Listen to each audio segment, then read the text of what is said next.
नमस्कार दोस्तों, कैसे हैं आप सभी। उम्मीद करता हूँ काफ़ी अच्छी होंगी। दोस्तों, वनपाल और वनरक्षक की भर्ती को आए हुए काफ़ी समय हो गया है और काफ़ी समय से दोस्तों आप तैयारी कर रहे हैं बहुत अच्छे से। लेकिन इस समय दोस्तों अंतिम स्ट्रेटजी, अंतिम रणनीति हमारी क्या होनी चाहिए, जिससे कि जो कमियाँ रह गई हैं उसे पूरा किया जाए और हमारा सिलेक्शन है वो सुनिश्चित हो जाए, किसी भी तरीके का कोई डाउट नहीं रहना चाहिए। तो आज इसी टॉपिक पे बात करने वाले हैं। काफ़ी इंपॉर्टेंट होने वाला आज का वीडियो, तो इसे लाइक करें, शेयर करें और सब्सक्राइब कर लें चैनल को। चलिए बात करते हैं। दोस्तों, वनपाल और वनरक्षक भर्ती के लिए बहुत सारे बच्चे तैयारी कर रहे हैं इसमें अपने जी जान लगा के, लेकिन हमें क्या करना है, हमें उनसे भी बेहतर करना होगा। अगर हमें सिलेक्शन चाहिए आज, तो हमें जो भीड़ है उससे कुछ अलग करना होगा, तभी तो सिलेक्शन चाहिए। अब आप ये सोचो, ये खुद आकलन करो। सबसे पहले तो क्या आप अलग कर रहे हो? आप उस भीड़ से अलग होकर सिलेक्शन लेना चाहते हो, तो आपने क्या नया किया? आपको अंदर से पता लगेगा कि मैं क्या कर रहा हूँ इसमें, आप नया क्या कर रहे हो जिससे कि आपका सिलेक्शन पक्का हो जाए। ये बात आपको अगर मालूम है तो सिलेक्शन श्योर है।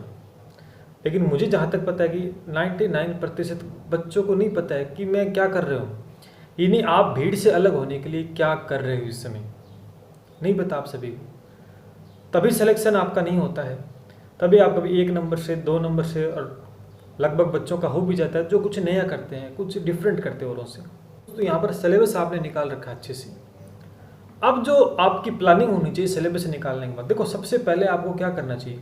अगर अब भी आपने तैयारी शुरू नहीं की है, तो अब भी अगर आप करते हो तो आपका सिलेक्शन पक्का हो सकता है। देखो सबसे पहले आपको ये करना है कि भाई मिनिमम 3 बार, 2 बार भी नहीं, 3 बार आपका सिलेबस निकलना चाहिए।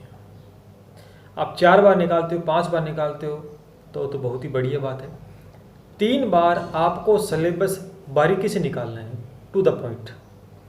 चाहे आपको याद रहे या ना रहे, कुछ भी याद रहे चाहे ना रहे, पूरा सिलेबस दोस्तों 3 बार आपको अच्छे से कवर करना है।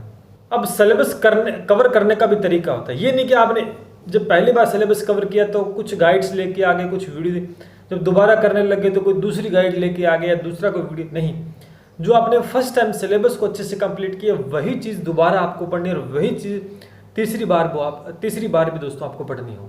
भले ही कुछ आपको याद ना रहे, लेकिन 3 बार अगर आप कर देते हो बहुत अच्छे से, ईमानदारी से, तो 70 से 80% चीज़ें आपके आराम से सही हो जाएंगी पेपर के अंदर। ये मैं गारंटी लेता हूँ। आप 3 बार सिलेबस निकाल के तो देखो। जब 3 से 4 बार आपने सिलेबस को निकाल दिया अच्छे से, उसके बाद की जो प्लानिंग होती है वो ये होती है कि अभी आप क्या करो, प्रीवियस ईयर के पेपर लगाओ। जितने भी प्रीवियस ईयर के पेपर हैं वो लगाइए। साथ में मार्केट में मॉडल पेपर आते हैं, उनको आपको लगाना है। जितने ज़्यादा हो सके वो लगाइएगा। जब भी मॉडल पेपर लगाते हो, जब भी प्रीवियस ईयर के क्वेश्चन लगाते हो, उनमें आपको बहुत सारे क्वेश्चन आते भी होंगे, और कुछ क्वेश्चन ऐसे होंगे जो आपने पहली बार देखे होंगे, जो आपने नहीं पढ़े। तो आपको क्या करना, उनमें से ही बहुत सारे ऐसे क्वेश्चन आपको मिलेंगे जिनको आप मतलब टिक करोगे कि ये क्वेश्चन, गोला बना लोगे कि ये क्वेश्चन मुझे अंतिम समय में भी पढ़ना है। जो क्वेश्चन आपको आता है उस पर कोई ज़्यादा बड़ी बात नहीं उसे इंपॉर्टेंट करने की, क्योंकि आपको आता है। जो आपने पहली बार पढ़ा है, जो आपको ऐसा लगता है कि मैं भूल सकता हूँ, उस क्वेश्चन पे आप टिक करो। ये आप खुद की समझ करोगे इसके अंदर यूज़। इसके बाद क्या करना होगा, जब 3 बार हम सिलेबस निकाल लेते हैं, हम मॉक टेस्ट लगा देते हैं, हमने प्रीवियस ईयर के ओल्ड पेपर भी लगा लिए सर, अब हमें क्या करना चाहिए, आपको दोबारा से एक बार बुक्स को उठाना है, सिलेबस को उठाना है। राजस्थान जीके का इसमें ज़्यादा पार्ट रहेगा, करीबन 35-40 क्वेश्चन के आसपास क्वेश्चन आपको राजस्थान जीके के देखने को मिलेंगे, है ना।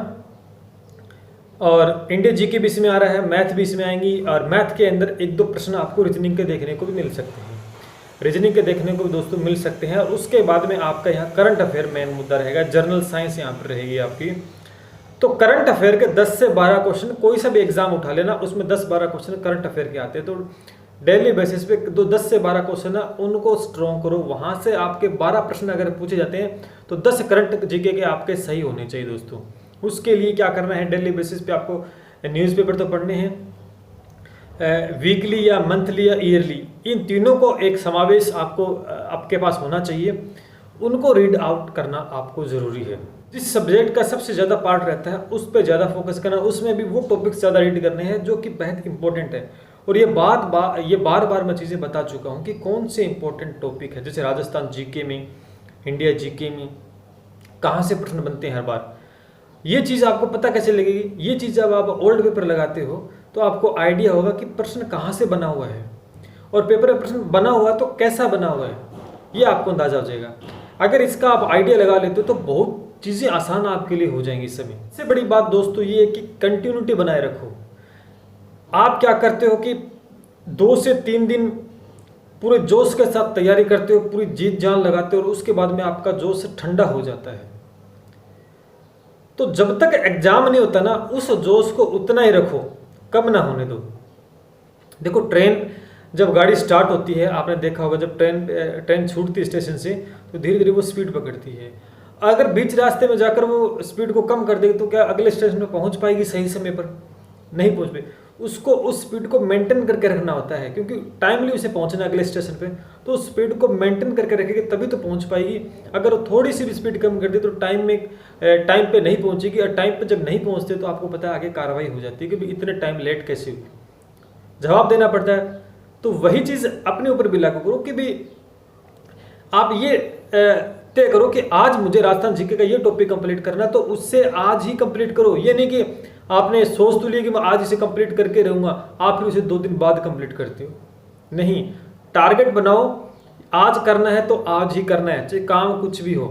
चलते फिरते सुबह एक बार बैठ गए, शाम को बैठ गए, जब मन किया कई बार घूमिए, एक बार पढ़ लिया। और कोई पूछता तो हम कहते हैं कि हाँ मैं किसकी तैयारी कर रहे हैं, आप किसकी तैयारी कर रहे हो? कि सर मैं वनपाल वनरक्षक की तैयारी कर रहा हूँ।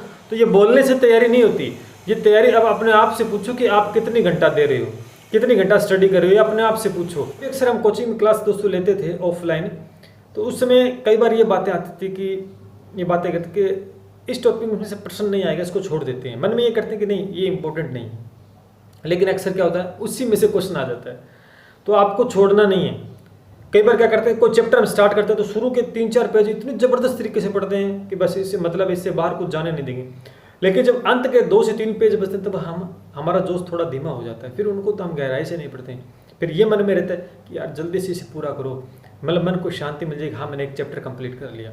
लेकिन प्रश्न हमेशा उन लास्ट के 2 से 3 पेजों में से बन जाता है। आपने शुरू में क्या पढ़ा वो आपका कोई काम नहीं है। इसका मतलब ये हुआ कि आपको शुरू में जो जोश था, शुरू में जैसे चीज़ें पढ़ी थी वैसे ही अंतिम समय जो लास्ट पेज है उनको वैसे ही पढ़ना है। दोस्तों सफलता का कोई शॉर्टकट नहीं है, कोई शॉर्टकट नहीं है, सिर्फ मेहनत है और सच्ची ईमानदारी से वो आपको करनी होगी। एग्ज़ाम कोई सा हो, सिर्फ मेहनत मांगती है। मेहनत करेंगे तो सफलता मिलेगी, वरना फिर तो आप समझ सकते हैं। तो कोई भी डाउट इसके रिगार्डिंग है तो आप पूछ सकते हैं कमेंट करके। मिलते हैं इसी के साथ। जय हिंद, जय भारत।